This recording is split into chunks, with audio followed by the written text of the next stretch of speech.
Okay, got it.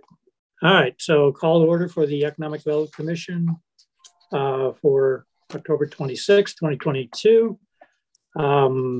First items, we have a number of housekeeping items, primarily as it relates to the responsibilities for everyone for next year. First one is the selection of the chair for November 2022 through October 2023. It's currently me, and I'm okay doing it again next year if everybody is okay with me doing it again. How do we want to do this? Just get a roll call and I vote for you. Does anybody else want to take the position? I think if you're willing, I'm good with it. Yeah, you've done a great job. All right, Charmaine, you okay? All right, so I'll be the chair again for next year. Selection of vice chair, it's currently Tom Earl. I sent Tom an email asking if he's okay with doing it again next year. Since he's not here, I'm more than willing to volunteer him again. So everybody okay with that? Sounds like a good plan, yes. All right, great. The liaison committee appointments. Ron, you okay doing zoning again for next year? Sure.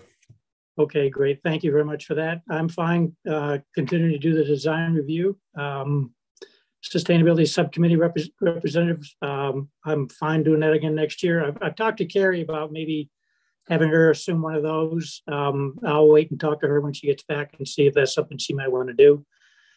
Tom's doing a DEI council and the development projects. I assume he's okay with that. I know he participates in a DEI meeting, so we'll assume that's okay going forward. And the Business Development Incentive Committee. If anybody else, Brooke or Charmaine, be interested in joining any of these committees, let us know. The business development, could be. I know I'm working also on the website, which until the election's over, I can't do any more work on it. So I have two candidates that are killing me off for November 8th. But obviously I can jump in more and do something else besides just the website. Okay. I know Sarah's not here yet. She's going to be joining the call shortly. I think there's some more follow-up that we want to do on the marketing brochures for the coming year as well, that I know that she wants your input as well as Brooks. So just keep that in the back of your mind as well. That's an easy thing for me to do. Okay. Yeah, I'm happy doing that as well. Great. The 2023 regular meeting schedule was distributed, I think. So last year we did it, we started in January, did every other month. So January, March, May, July, whatever the 2 months come in. And so we're off the month of December. And so we meet, well, this October, we would meet again in December, and then we would start up again in February, right? If I'm doing that right. So it'll be February, and then April, June, August, October, and December. Is that fine with everybody to do it that way? Or would you want to start in January and do every 2 months starting in January? Is there a strong feeling one way or the other? I'm good with February start, because I'm not going to be around as much in January. Okay. You going to be doing a ski patrol again, Ron? Doing ski patrol again, yeah. I'm going to be doing a trip out British Columbia during January too. So. Oh, good for you. Good for you. That sounds great. Okay. So anybody else have any strong opinions one way or the other? I do not. We'll go ahead.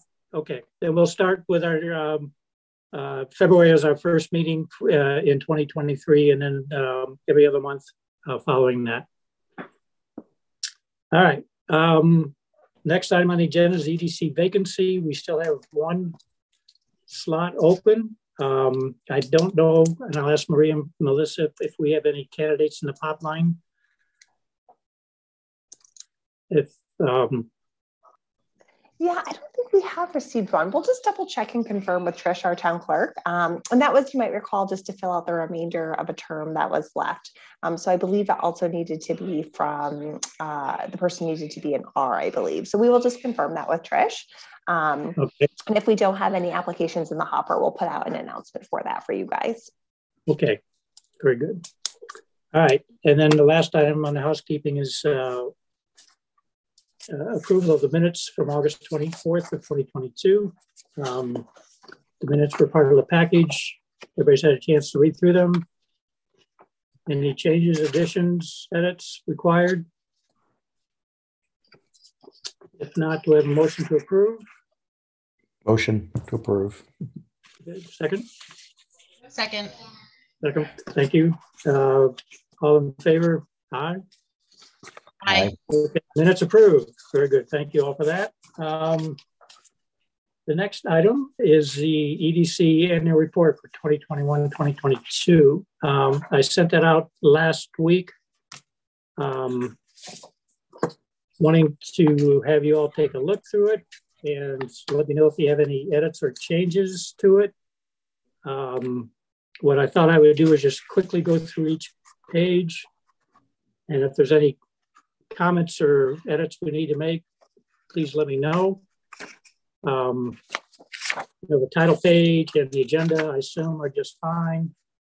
Page 3 is the Economic Development Commission mission and team members. It's basically, mission hasn't changed. Current team members and the staff members, I think is pretty straightforward. Questions or comments on that? All right. EDC framework again is just pretty straightforward from past presentations as well. Talks about what our role is and what we're being asked to do.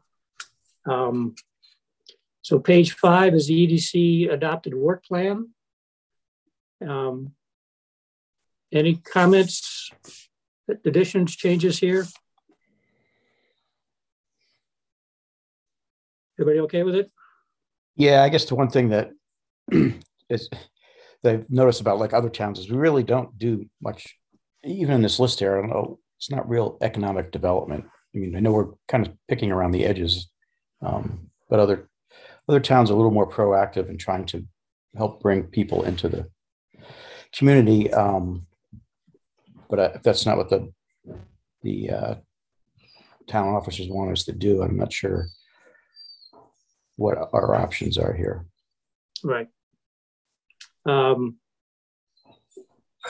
It's a good point. The role that we've kind of been serving is a lot of other groups in town do that kind of work, and to the extent we can help them and support them, it's kind of what our role has been, and to be kind of the liaison to other groups and try to make them better and more effective. So kind of is what it is, right?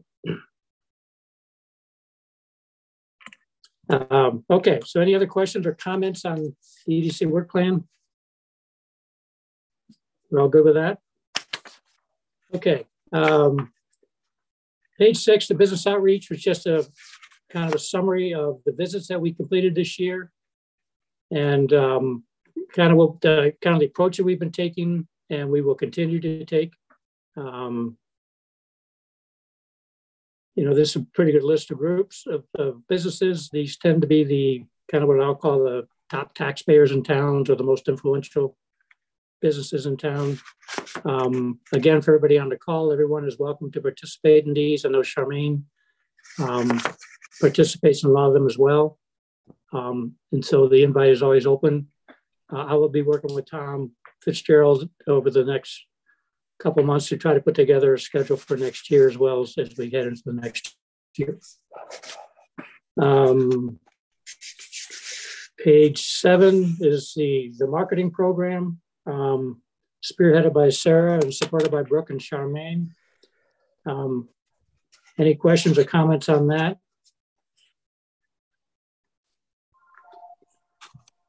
With slides 7, 8, and 9 being 8 and 9 being the brochure itself. Everybody's got a copy of that. I think the work that was done here was actually quite good.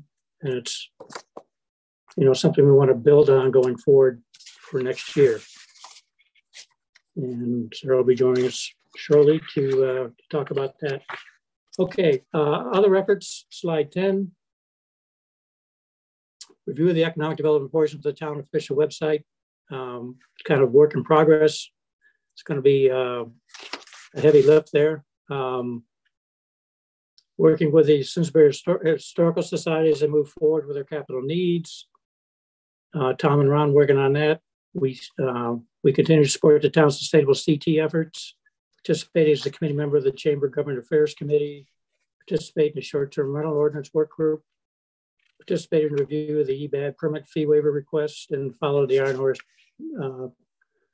Boulevard Development Apartment Development, the Barber Cove project. Tom, comments there, any edits, anything else we need to add, anything that you personally have done that we didn't capture here that we want to make sure we do capture? As far as I know, there really isn't much going on for us to participate in the short-term rental ordinance at this point. I don't know. Does that all resolve to the Board of Selectmen now, Maria? Or that is. Yeah. So that effort is officially complete. And thank you for helping with that, Ron.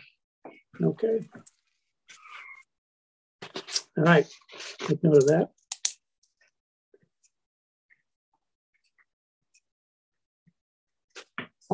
Okay, and then page 11, looking forward, opportunities for 2022-2023 work plan. Continue to clean up and update the town's official website as it pertains to economic development information. Leveraging the work from the marketing initiative. We continue to work with Simsbury Main Street Partnership and the Chamber to promote and support the tourism across the town.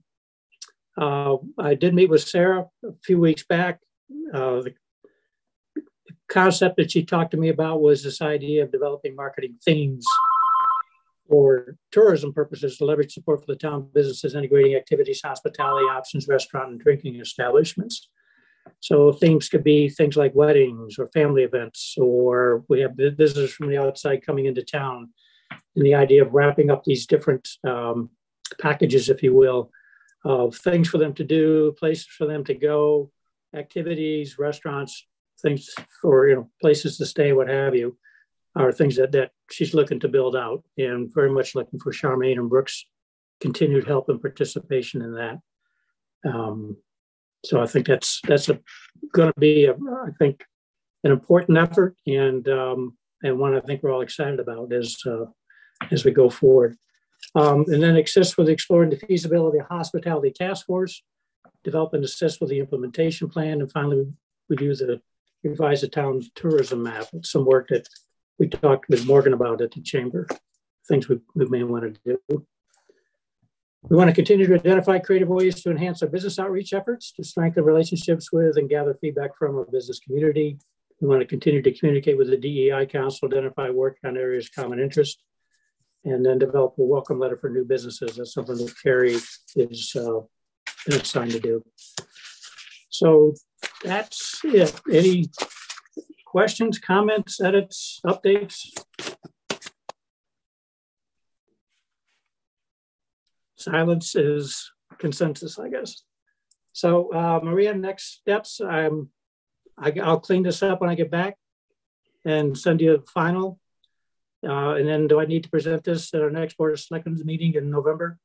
Yeah, good memory, Bob. That's correct, right? So traditionally, you guys have either presented that at the end of October or beginning of November. So the next meeting of the Board of Selectmen is, I'm just pulling up my calendar, it is November 14th. So you, 14th. Yes, yep. So you're scheduled for your presentation then. And then just to ensure that we meet the ordinance requirement, we'll typically email the annual report in advance of that presentation, as we are technically supposed to transmit it to the board in written form by October 31st. Okay.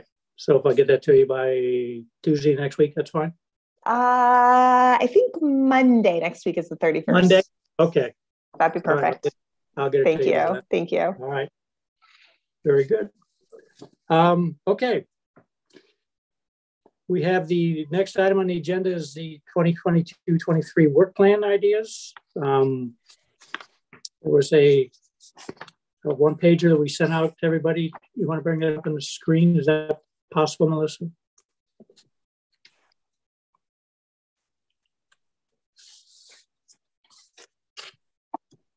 I don't have that in the packet. I can pull that up. Yeah, hang on one second. If you can let me share, I can pull that up. Yeah, you should be good to go.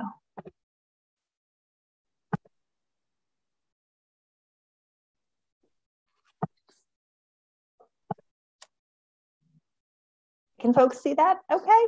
And I can scroll it down. So these were the ideas that Bob had referenced as he was working through the annual report in terms of some existing projects that y'all are still working on, as well as some ideas that had come out of conversations that he had had with both Main Street as well as the Chamber.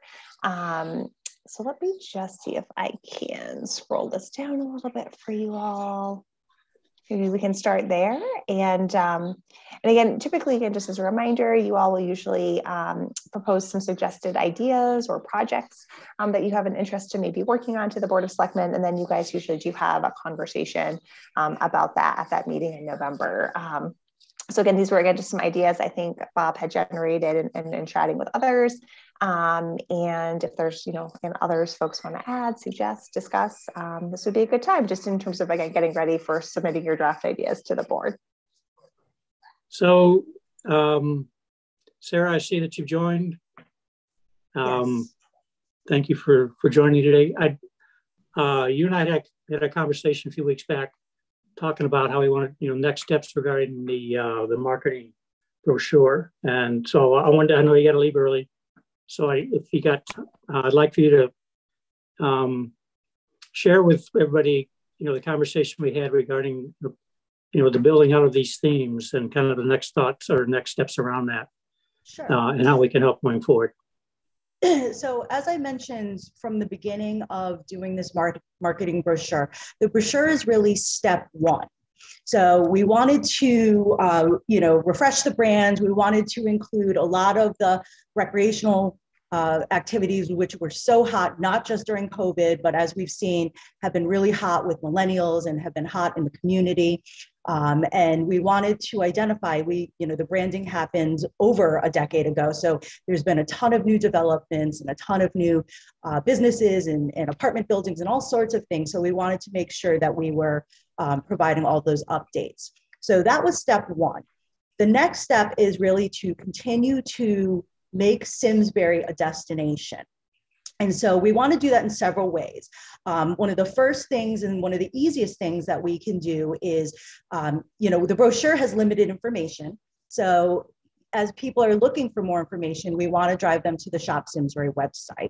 And then we want to have big buckets. So Brooke had a great idea. I talked about, I wanted to do some themes, and she, having 2 young kids now, was saying that it would be really great to talk about all of the family-friendly things that are available in Simsbury. And that could be everything from the petting zoo at Flamin Farm, grabbing ice cream at Tull Meadow, to the family-friendly restaurant, the bike trail, the boundless playground. I mean, there's tons and tons of ideas for that bucket. And then the second, I think we start with 2. I'd like to finish those, and then we'll pick 2 more. The second kind of natural theme is events. So events are hot again. I think a lot of people have, they put their weddings and their anniversaries and all of these things on hold for COVID, and have really started to explode now again. So, event planning services, whether it's, the new Where Can You Get Flowers and our new Rachel Goldberg florists, or, wedding dresses, prom dresses, all sorts of things. So again, having families and then also having event planning and event details, I think would be great. And if we could start with those 2 and get them going and get them active and live, and then talk about what else we might want to do in terms of themes. So how would you like to move forward with those? We talked about. Well, Well, I would love if we could, if you guys would loan me Brooke and Charmaine again.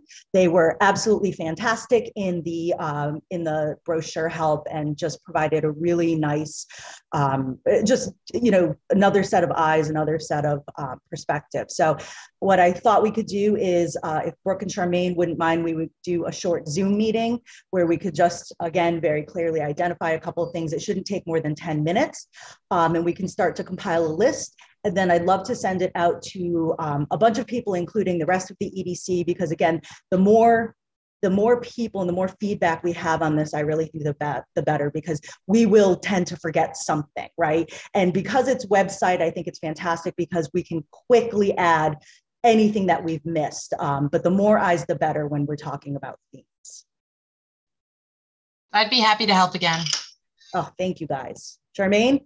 Yep, I'm in. I'm in. Perfect. Great, thank you. Thank you. I think it's a great idea. Looking forward to seeing what the results are. Once we have them, we also talk about posting those on the Shop Simsbury website, right? Yep, absolutely. That's where it will be located, and we can and then we can even put together, I've done about 1,000 press releases at this point, but as we get them together, we'll do a media push so that people really know that this is the place where they can come for, you know, these two different things. And then again, as we continue the momentum, we'll continue letting the public know that this is a place where they can find resources. Okay, yeah, that was gonna be my next question. How do we draw attention to that? Get people, make sure that they know that's the place to go. Yep, and then I would ask the town manager's office. They were really fantastic in helping push out the information and what have you. So as we get it together, we'll coordinate with the town manager's office because they also have a different set of different mailing list and email list as well. Great. I think it's wonderful. I'm excited about the outcome. Anybody else have any questions, comments, thoughts, ideas? Okay. Something we talked to Morgan about was updating the town's tourism map. It just needs a refresh, like a lot of things that we're saying need to refresh. So if anybody's interested in helping out with that, let us know. And if I could just quickly, Bob, jump in. This is such an interesting request, but we get a request for this old tourism map a lot in my office. It's amazing how many people call, stop by, and they're like, hey, there used to be a map available. We really want it again. And we don't have any more copies. And the copies that we did have were really, really quite old. I want to say maybe 10 years or so old. And the tourism committee, shortly before, and Charmaine might recall this too, shortly before it was sunset, had said that they had, an interest in hoping to see this just, refreshed and revived. So it's sort of a lot of those different stakeholders kind of commenting, and just the requests that we get in our office. We thought this might be a nice opportunity to try and update that. And Dominic Avery was the one that really, championed that. I was on the committee. So, if we need any help on that or additional thoughts or whatever, I mean, she was very, very involved in all of that. So, but yeah, we were trying to get money to get another one printed and updated, and then COVID hit and, everything fell apart. So. But the idea again would be for this to be online for people to access, over their iPhones, what have you, and as they're walking through the town, have them be able to pull up the map and use it, right? So if anybody's interested in helping out with that, let us know. That'd be great. Graphic designer, but I mean, I remember what went on and have Dominic and everything else. So whatever I can do. Okay, great. Thank you, Charmaine. And yeah, please reach out to Dominic and see what she can do to help out. Assist with exploring the feasibility of hospitality task force, develop and assist with an implementation plan is something we also talked to Morgan about. Maria, you want to jump in here a little bit? Sure. This is just another concept that's been sort of floated a bit on and off over the years, sort of like the tourism app before the pandemic. There were definitely some of our stakeholders who I think were expressing an interest in trying to do this. And then again, the pandemic happened and the interest sort of fell off. But as we're sort of emerging from the pandemic, we're starting to see a little bit of interest in this, and just thought that maybe, a group of EDC members, working with the chamber and other stakeholders could just sort of explore the feasibility of doing something of that nature. And if they think that there's an interest, a really strong interest, maybe working on an implementation plan. I just want to note, we do have, Main Street has a hospitality task force. So it's part of what we did with the focus group, if Charmaine and Brooke recall, but we include several of the different restaurants. We have the Riverview. Well, there's a bunch of different people, and then sometimes we merge it with the realtor group as well. I'm just curious, how does that work, Sarah? So right now it's been on an as needed basis. So we've called them in for different things. We've called them in obviously for the branding. We'll talk to them about different things. It hasn't been as frequent, but as I mentioned, they did participate actually in the refresh of the brand and all of the, the restaurant pieces. And I think Charmaine and Brooke both sat through the focus group where they were all involved. There was like 7 or 8. So, we have about a 12-year long relationship with the hospitality industry. I'm sorry, it also includes classic hotels as well. Okay. But as far as, I guess I'm struggling with the definition of a hospitality task force as relates just my own, I'll call my ignorance, if you will, of what it really does. Is this just a group in town that helps on their own coming together and helps to promote each other as a way of helping to promote, restaurants and inns and activities in town? Or so again, it's been used a couple different ways. Number one, it's been used, again, less frequently. So I definitely see the benefit to that, but it's been used as a brain trust. So it will weigh in on things like the branding and things like that. Okay. It's been used to create destinations. We also used it, and I think Charmaine may remember because Dominique was part of it and Nancy Anstey. But when we did the big press tour, remember, we did the national press tour. We used them as well. So it's been used for more specific things, more specific functions. And then I know we talked with like Missy Denuzio, Missy from the PAC as well, because when we had some issues with the Performing Arts Center, we had issues with some of, hurting the restaurants and what have you, they actually met with some of the Performing Arts Center board members. Okay. I also thought it was kind of like a mini focus group, because we heard while we were all there, all these different comments. And to me, it was a mini focus group kind of thing to get everybody's ideas of what they liked, what they didn't like, what was good, what was bad. So I found it very interesting, and the information was very helpful. Things I hadn't really necessarily thought about. Yeah, and we merge not just restaurants, but we do the inns, the hotels, and then we obviously do Riverview because they see thousands of visitors every day. Didn't we also do real estate people, or am I confusing that with something else? So we do have the real estate group, and I separated them for the focus groups for the branding, but we use them as well because they also inform us with, why are people buying in Simsbury? Why weren't people buying in Simsbury? What are our big attractions? What do we need to focus on? So you're right. We did both groups. I just separated them just to make sure we heard from both sets kind of clearly. But I thought it was great information to hear what they had to say personally. But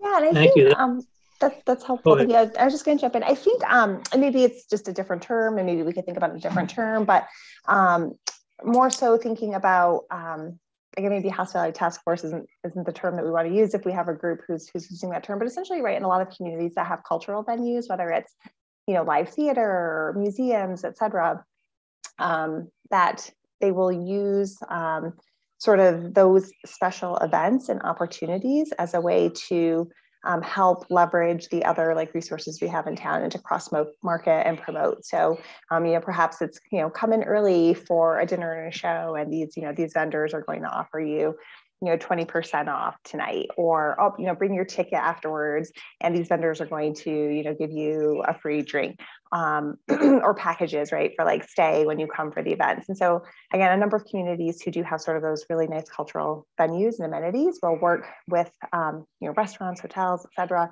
to really cross promote each other and to really promote the downtown cultural venue as really like making it a larger destination. So I think that's the feedback I've been hearing, that I think there might be an interest in trying to see if there's a way to connect those people and kind of use our special events, a cultural venue, as a way to kind of like leverage opportunities for some of our businesses.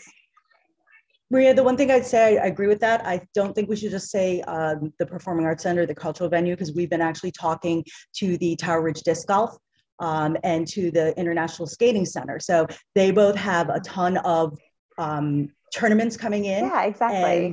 And anticipate having more. And so we've already talked to them about setting up a mechanism for doing exactly what you talked about. That's great. That's great. Okay, that's helpful. Thank you very much. I have a much better appreciation of what we're trying to get done there. So thank you for that. Okay. The last item there is create updates to the economic development portion of the town's official website. I know that's something Melissa and Brooke and Charmaine are working on. It'll be ongoing work going forward. And it's there's a lot of work needs to be done there. So it'll be an ongoing effort for, I think, more than just through 2023. So look forward to seeing progress in that area. It's an important piece. Okay. Can I ask Okay. a question regarding that? So I haven't really looked at what we have already, but I'm just wondering, are we spending or putting any effort into giving what business owners would want to see from the town? I'm thinking, what's available infrastructure wise, what's available for talent, what are the demographics of the town, who are potential employees, what education, the housing stock for potential employees, all those kind of things that a business owner might want to know. If I'm going to relocate to Simsbury, what do you guys have that would make my business successful? I know it's a lot of information to gather. Is that planned to be part of that website, or is it already part of it? Or I think it's part of it in the sense that there's material on our website. I think this effort is, at least at this initial stage, is just trying to make sure all the information that we have at the basic level is up to date and relevant, and that we don't have dead links, things like that. So we've really been focusing on sort of that cleanup stuff as the low-hanging fruit first step kind of thing. So that's a good question, and that's definitely something to take into account as we get a little deeper into it. I also think the work of the marketing will be important. If there's resources that become available that'll help us sort of structure. We've been talking about sort of the tourism aspect of the website too, and how that's structured, because we, like the business information, it's up. There's tourism information up there, but it's, how easy is it to find? How user-friendly is it? So like Bob said, there's a lot to do. But thank you for that thought. It's an important one. Yeah, I mean, if that's something I could help work on that aspect of it, being a former business owner, kind of my thoughts, what would be attractive in that. I know you guys talk a lot about tourism and service and that kind of stuff, and that's important, but I think business owners are going to be looking at other things other than that to convince them to relocate here or stay here. Yeah, Ron, we'll pull you in when it's time. Yeah, be careful what you ask for. I know there's a document that you can access that takes you to the link to the library, and the document is on doing business in Simsbury, how to get started and what have you. Mm-hmm. When I looked through that and read through that, I just thought the questions I had were, how up to date is the information? How relevant is the information? It's pretty dry. It's not a marketing brochure by any stretch of the imagination. It's just, facts, if you will, of this is what the zoning commission does. Here's what, this particular group does. And if you're interested in getting a business, here's kind of the steps you got to do. But if you want to take a look at that document and, through the lens of a business owner like yourself and say, okay, as there's thoughts and ideas on how to make it better, make it more up to date or what have you, we would definitely welcome that. So if you want to take a look at that and come back with some thoughts and ideas, I think that'd be very, very helpful. Okay. What was that document again? Doing business in Simsbury. Okay. Right.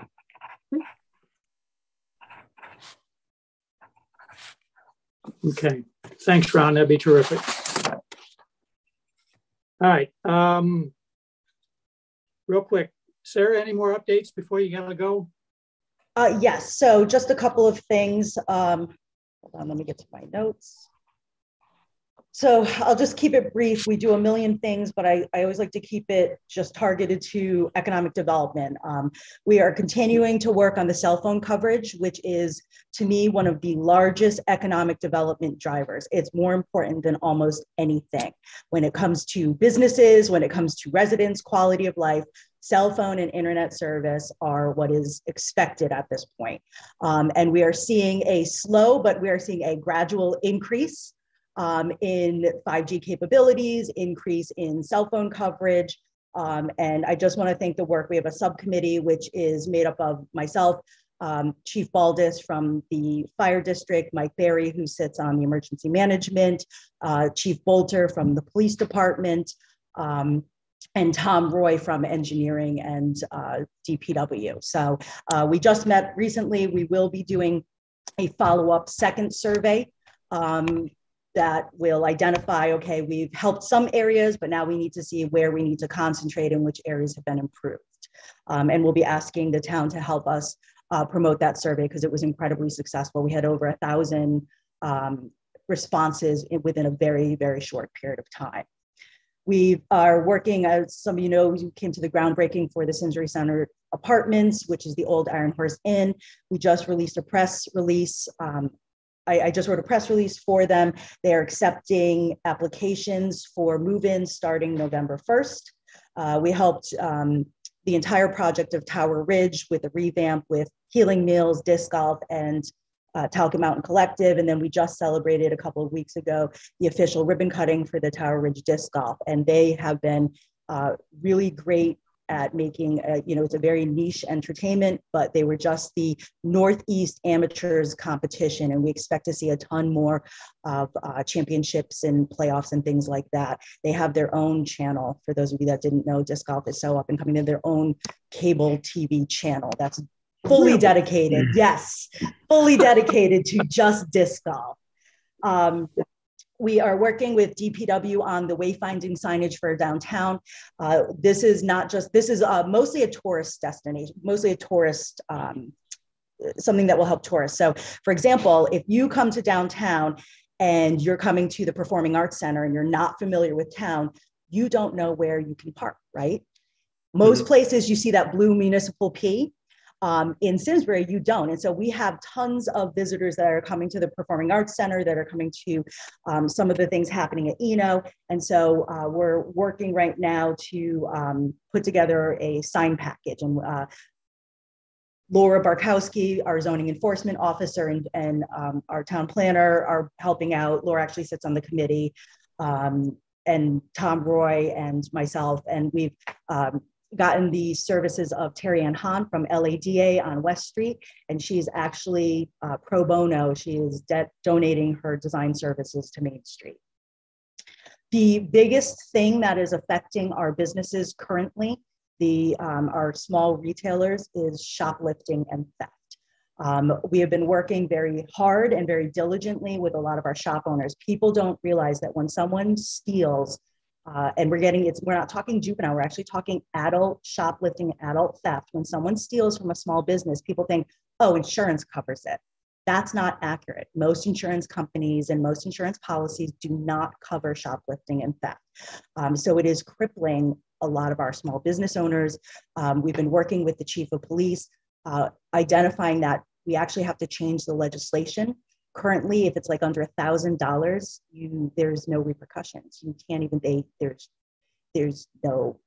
ADA won't accept, won't press charges. I mean, there's a whole thing. So much like they had to deal with some of the juvenile auto theft, we do have to change the legislation so that we make it more prohibitive to continue, because people will they'll steal less than $1,000 and then they'll go to the next store and they're still less than $1,000. And it is, it's going to be the reason some of our small businesses close. And this is not just a Simsbury problem, just so you know, it's actually a Farmington Valley-wide problem. So we're working with both the chief of police, as well as on the opposite side, we have to work with the legislators to enact different legislation. So we've included Connecticut Main Street Center, and actually we're going to be hosting, I think, a Farmington Valley-wide meeting on it. So I'll let the EDC know as we get closer to that. We've been working with the skating center, the new owners. Sarah, they are. Can I ask Yep. a question? Is that, sure. is that a state law, or is that something the town? Yes. It's so we've talked to the chief of police. I will say the Simsbury PD has been phenomenal, but their hands are fairly tied, Ron. So that's why he ramped up visibility. He's put extra cruisers. I mean, there's definitely been a lot more visibility in some of our shopping plazas, but we also need to help him by changing the legislation so that it makes it, so we discourage people from shoplifting. So we got to do it both ways, but that's a great question. You see, what do they do then? Do they just I've never thought about this really, because I'm not thinking about stealing $1,000 or anything from stores. But so what do they do if somebody steals $899 or whatever? Do they just pat them on their head and go, send them home? Or so because we've just went through this several, they try to fill out a report. They try to recoup the lost goods. What we're finding, which is horrible, is we're also finding that these adults are not only stealing from our retail stores, but they're trying to then resell them at some of the consignment places in Granby and Simsbury. I mean, it goes farther away than that. Well, I mean, so if they sell it online, though, it becomes a federal crime. Oh, I see. So that's why they're trying to kind of game the system. So I mean, honestly, we're hearing from so many of our small business owners, this is the number one thing moving into the fourth quarter, because now, they've had to put more than one person on. So there's an added cost of staffing, and staffing is already hard to find. So they've had to put 2 people on the floor. We had to send out through the police department a whole bunch of do's and don'ts for the store safety and the owner's safety. And I mean, they tell you, don't try to physically restrain, don't try to stop them. There's so many things. It's such an intricate problem. And it really starts with, as Ron hit the nail on the head, and which is why we're trying to actually do this 2 different ways. One, trying to deter it by having a very visible presence with the Simsbury PD. But 2, and the more important thing, is trying to change the legislation so that it discourages it from being a slap on the wrists. Well, we have an election coming up, but maybe too late. I'm surprised. I didn't realize Connecticut had similar regulations as California. And you don't realize until you actually have to go through the process. I mean, again, we have so many store owners that are telling us that if this keeps happening, they will close their doors. Wow. And it will be because of that. So I will keep you up to date, but that is this is not so much the restaurants, but this is for our small business retailers. I can tell you Ava Grace but she's not alone. Lots of our liquor stores as well. I mean, they catch it on camera. They have photos and video, and there's still nothing being done. So I'll keep you up to date, but it is a huge issue. It is our number one most pressing issue. It's tied with staffing needs right now, just so you know. We've been working with the Skating Center. They are the home of the Connecticut Whale for this season, and we hope to extend that. But they've been just phenomenal, and those are going to be televised games from Simsbury on ESPN this season. So it's just amazing. Wow. And then the final thing I'll tell you is that this is a townwide event. Simsbury celebrates. I sit on the planning committee. I have since it was taken over by Parks and Rec, but it is an economic development driver. We will see 10,000 people in the downtown. I coordinate the food vendors, all of which are from Simsbury. It's just a fantastic, free, non-denominational event. It gets tons of people in the downtown, and it gets them thinking about shopping because it's the Saturday after Thanksgiving. So it kicks it off. It's good for the restaurants. It's good for the retailers. It's good for the town and the residents. And it's a really big economic development driver. So please mark your calendars because that's coming up November 26th, I think, that's Saturday. Yep. Sounds right. And that's it. And my apologies. I have a migraine. I'm sorry for logging on, and my headache medicine is still not fully kicked in. So I'm going to sign off if that's okay. Okay. Thanks so much, Sarah. Appreciate All right. Appreciate Thank you stopping you. in. Okay. Bye. Bye-bye. All right. Morgan is not here tonight, but she did send me a quick update, and I'll just read the note that she sent out. The Chamber has continued to see numbers for new membership increases compared to prior years, which is a very exciting indicator of the number of new and growing businesses in the area. We've been very busy hosting community events and are happy to announce that Celebrate the Valley, held at the end of September, was very successful, despite some initial weather concerns, and we had a record-breaking Saturday portion of the event, which was previously just for Granby businesses. Celebrate the Valley had over 100 local businesses participate, and we estimate that there were over 5,000 people that enjoyed the events that weekend. The Chamber lucked out with a beautiful Sunday on the 16th for the Spooktacular celebration. There was no drive-through this year on Iron Horse Boulevard, and instead all vendors and sponsors were on the field, which worked out very well for the businesses and the attendees. There were a dozen food trucks on site, student band performances, a dozen kid games, and trick-or-treating throughout the event. There were over 60 local businesses on the field, and we had close to 5,000 attendees.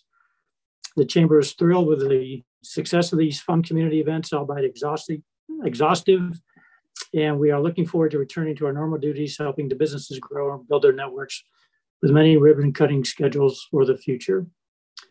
We're also currently promoting our Support Local raffle. The Chamber is purchasing almost $2,000 in local gift cards and raffling them off to 6 winners on November the 17th. The drawing will be 5:30 p.m. at the Cambridge House Brew Pub in Granby. And if you purchase a ticket, you do not need to be present at the event to win. And that's it for Chamber updates. Ron, anything for zoning? Unfortunately, I haven't been able to make any of the meetings live, but I have been viewing them on the live stream. They tend to be a little bit behind, so I'm not sure for everything. The main things that I see going on is they're going to push off the marijuana ordinance until spring now. They were trying to push it through for this fall, but that's going to be pushed off. There is a special meeting for that next Wednesday, I believe. There's the ADU accessory dwelling unit. There was a mandatory, or a I shouldn't say mandatory. There was a parking ordinance that the state tried to pass down, and Simsbury is going to opt out of that because it would. They were concerned it would allow, or it might force people to park on the streets if they had. They may not have enough parking to accommodate these accessory dwelling units, which they have to allow. So they're going to try to make the Simsbury parking so that people won't be parking on the streets. And they're reviewing a temporary sign ordinance that kind of comes up during the political season. That's when when people have signs in their yards and it gets a little tenuous. So they want to review that. That's about it that I have for zoning. Nothing Okay. major. All right. Nothing really significant to report regarding a design review.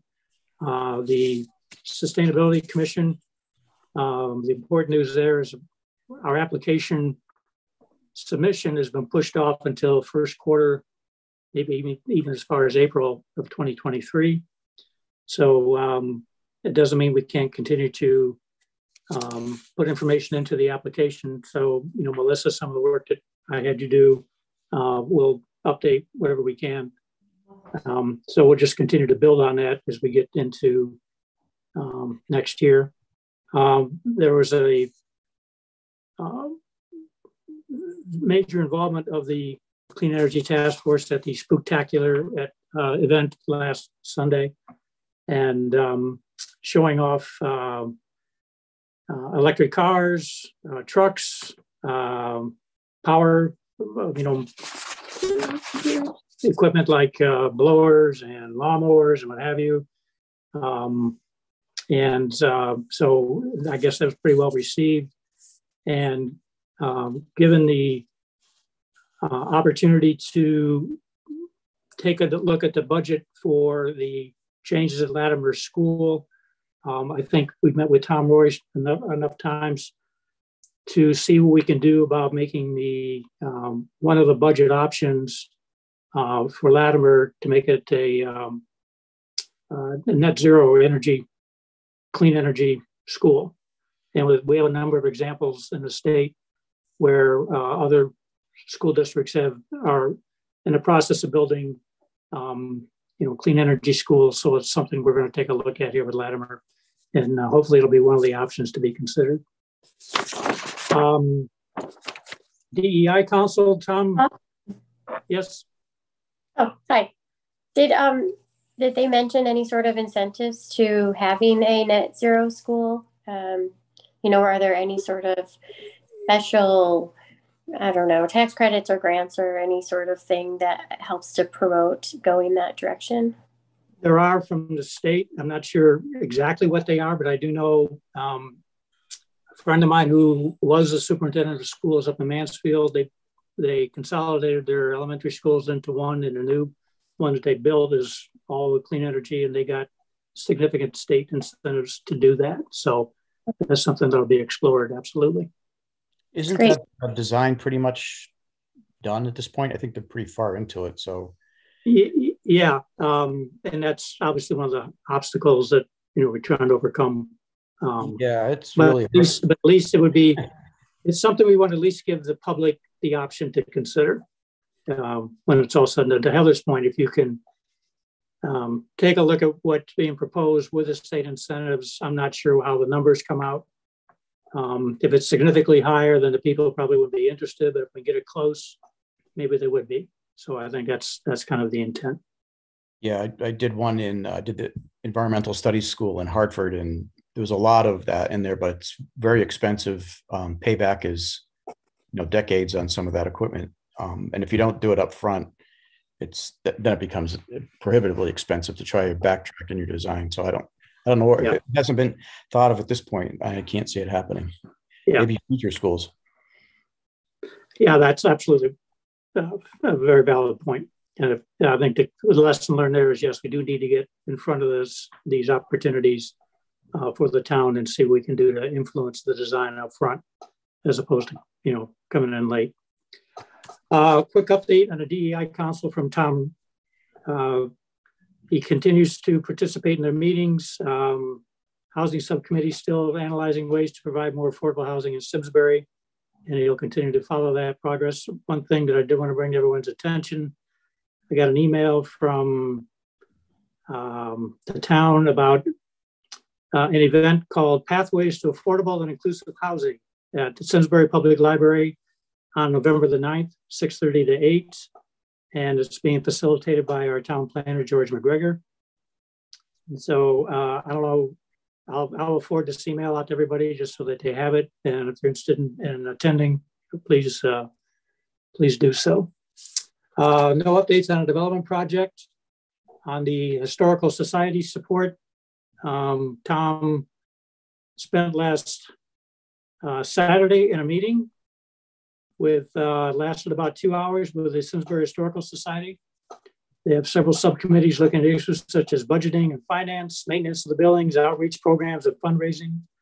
They're looking for ways to connect other Simsbury committees, and that Tom will update us on the results of these meetings and continue to work with them on various issues going forward. I did meet with Bob Moody. Maria gave me that introduction. They have two pretty significant structural issues they got to address. One is small; it could be done pretty cheaply. The other one is the Phelps House. The first floor rafter flooring system is pretty much shot. There's a lot of asbestos down there. That's a pretty big project. I don't know. Bob said they really don't have any funding for it. I don't know what we can do as a town, but that building needs to sooner than later be addressed, the structural issues on it, or you're gonna have a problem with maybe having to shut it down. The meeting house is more the exterior of it, not as expensive, but it is from aesthetic standpoint, it looks horrible. And it's getting to the point where it's going to start impacting the structure of the building as well. So not sure how funding goes for that. I just got asked to take a look at it from a building and maintenance standpoint, and they need some help. I can tell you that sooner than later on some of those projects. I don't know what your thought is on that, Maria. How's that? I know they're not part of the town. I don't know how their fundraising goes, but you know, a couple $100,000 right off the bat they could use to solve some of that stuff, and it could be substantially more to really address the Phelps House project, because there's a lot of asbestos and that kind of stuff that has to be worked through too. So, Okay. I don't know where we go from there. He said he'd give me a call, but there's nothing I can do until they actually have some money, and then we can start talking about, you know, how you would specify how the project would be done and that kind of stuff to help them with. But that was my take on it. Yeah, thanks. Other than open up your, yeah, other than open up your checkbook, right? Yeah. And I believe Tom Earl was also, you know, meeting with them as well, just to try to serve as a resource for some of those things like financing options and fundraising and capital project management as well. So I think as, you know, much as you all are able to continue to just serve as a resource for them, that would be very, very much appreciated, because they are a separate nonprofit entity. So therefore we would not be able, you know, as the town to really fund their capital needs. But again, I think just being able to serve as that resource, as you all have been doing, would be great. Yeah, whatever we can think of to help them get some money, that's the first thing we need to do. Yep. Thanks, Ron. Much appreciated. Okay. Anything else? Anybody want to add? Any questions, comments, thoughts, ideas? All right. Do you have a motion to adjourn? My motion. Second. Okay. All in favor? Aye. Aye. Thanks, everybody. Appreciate Right. your help and Have a good support. evening. We'll see you in December. Okay. Good night. All right. Take care. Bye.